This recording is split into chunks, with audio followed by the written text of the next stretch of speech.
जब भगवान द्वारकाधीश हो गए तो वहीं पहुंच गए। नारद पहुंचा करें, बराबर पहुंचे। भगवान जगह धुला दिया करें। जब नारद विदा हो जाए तब एक दिन नारद जी की निगाह पड़ गई, मैं जहाँ बैठता हूँ वही जगह क्यों धुलाते हैं।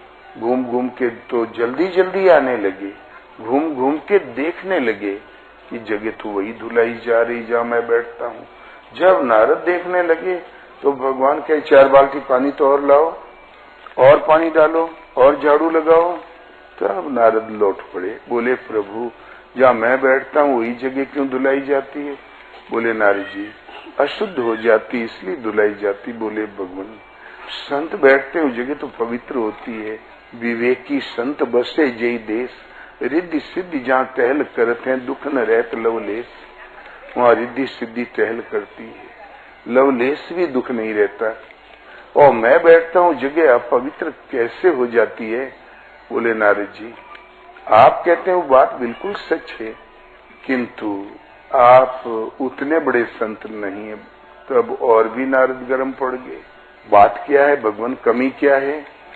बोले तुम निगुरे हो। नारद बोले भगवान मैं और किससे गुरु बनाऊं, आप बन जाइए। बोले नारद तुम्हारा गुरु मैं तो नहीं हो सकता।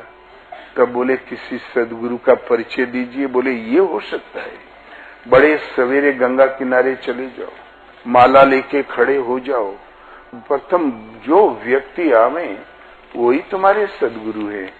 नारद खड़े हो गए माला लेके, बिना टुनटुनाते नारायण नारायण करते देव ऋषि का पद तक हमने प्राप्त कर लिया। फिर भी हम अभी अशुद्ध के अशुद्ध हैं। आज महापुरुष मिलेंगे, सदगुरु मिलेंगे, न जाने कितनी दिव्य मूर्ति होगी। अहो भाग्य हमारा। बड़ी प्रसन्न मुद्रा में खड़े थे।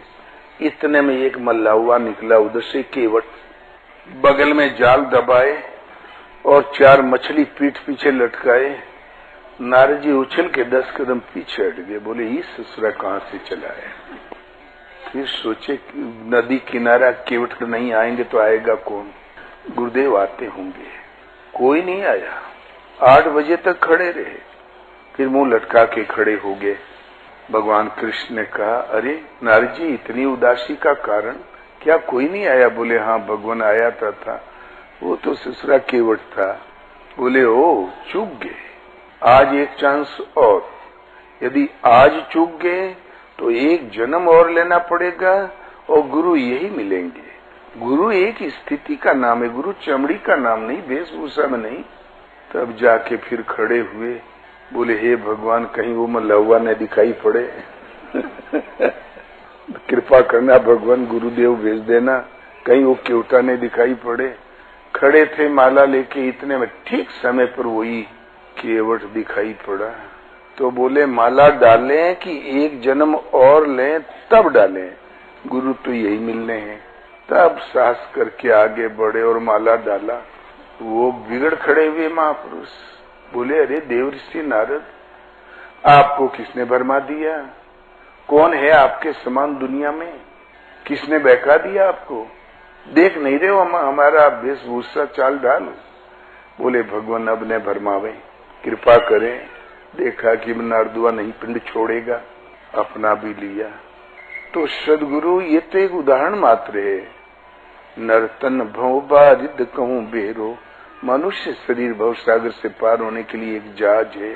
सन्मुख मरुते अनुग्रह मेरो, सन्मुख सीधी अनुकूल अनुकंपा वायु ही पुराने जमाने में नाव को पार लगाती थी।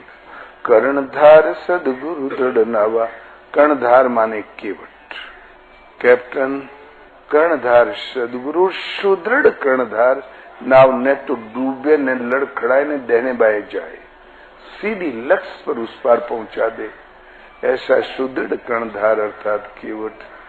सदगुरु ही सुदृढ़ कर्णधार है। दुर्लभ साज सुलभ करी पावा, ये साज संसार में दुर्लभ है। नर्तन का मिलना, मानव तन का मिलना, भगवान की अनुकूलता, सदगुरु की उपलब्धि, ये दुर्लभ है साज। कदाचित सब सुलभ हो गया। जो न तरे भव सागर नर समाज यस पाई, शोकृत निंदक मंद मते, आत्मा हन गति जाई। वो कृत निंदक करने से कतराता है, कल पर टालता है, मंदमती बुद्धि का बहुत हल्का है, अपनी ही आत्मा का हत्यारा है। इसलिए सब लोग चलते फिरते, उठते बैठते, खाना खाते, शौच जाते, पानी पीते, खुरपी चलाते, सर्विस करते, तुम जाग रहे हो, सोए नहीं हो, तो नाम का जाप चलता रहे।